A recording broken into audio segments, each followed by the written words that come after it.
Hi, my name is Kaylin. What is up?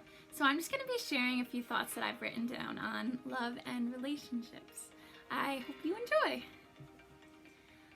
Sometimes the best takeaway you get from loving someone is realizing just how much you truly have the capacity to love.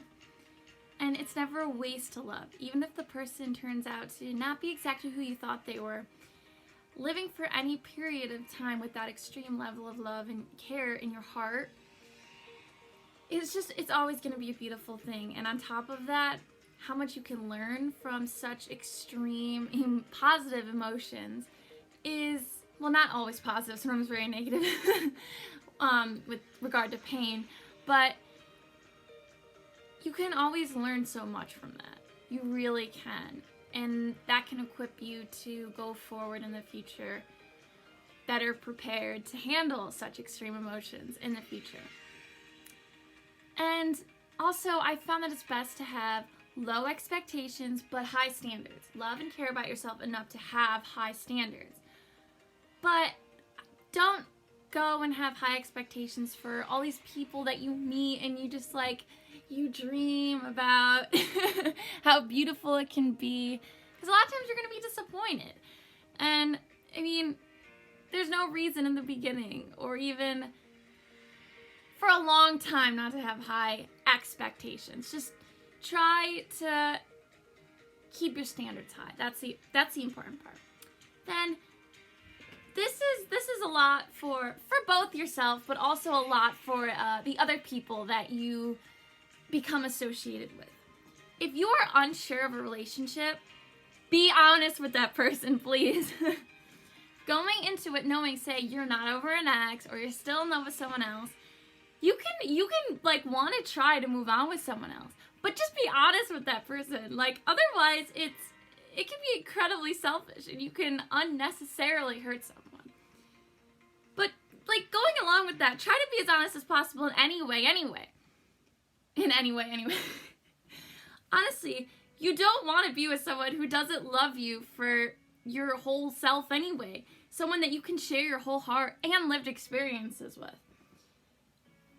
And when I say to be honest, I'm not saying, a lot of times people are like, oh, well, I want to try to grow to be the best person that I can be for this other person, and they make me see who I want to be.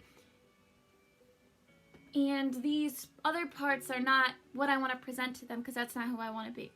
But I'm not saying not to strive to grow and be your best self and work to repair some broken aspects.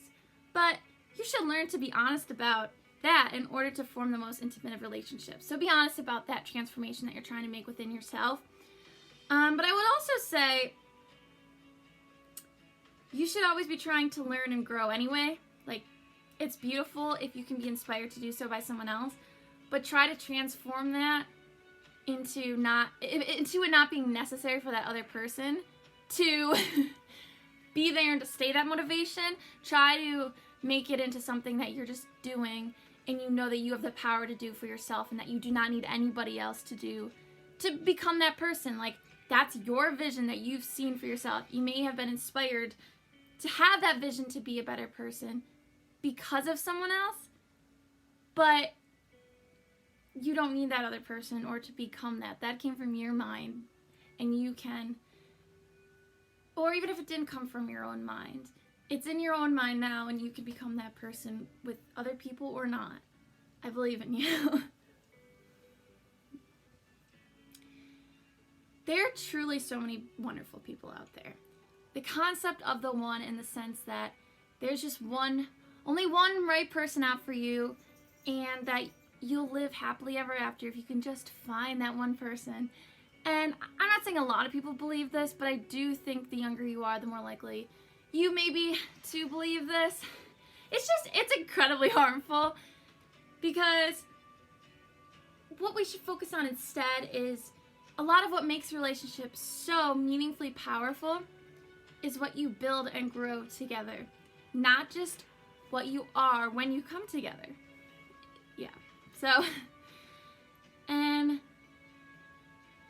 as much as possible, don't rely on someone who you are in a relationship with or who you want to be in a relationship with or anything to be what meets your needs. So I think it's best to try to learn how to navigate your needs in personal fulfillment yourself, first and foremost.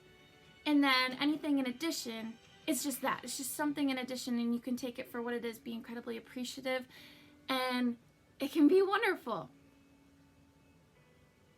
But a common trope, and this is coming from like this common trope, a common trope is of being saved by a love. And I say a love, not love, because I do definitely think that getting back in touch with the power of love can be extraordinarily transformative.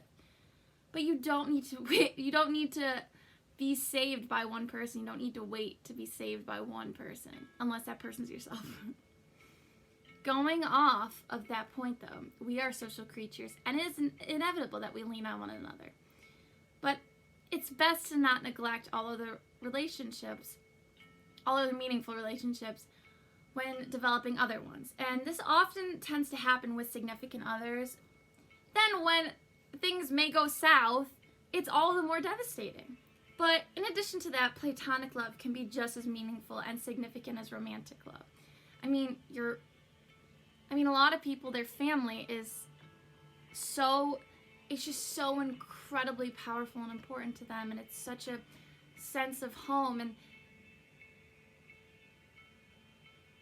that's not romantic love. At least I hope so. So yeah, just please don't underestimate the power of platonic love.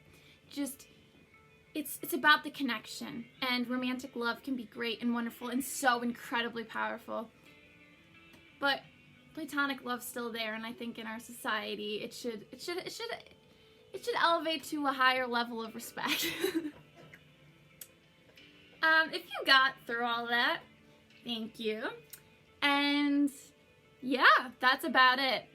Just sharing some thoughts that I've written down recently, and yeah, I hope they helped, and I'm going on, so I just hear my dog out there.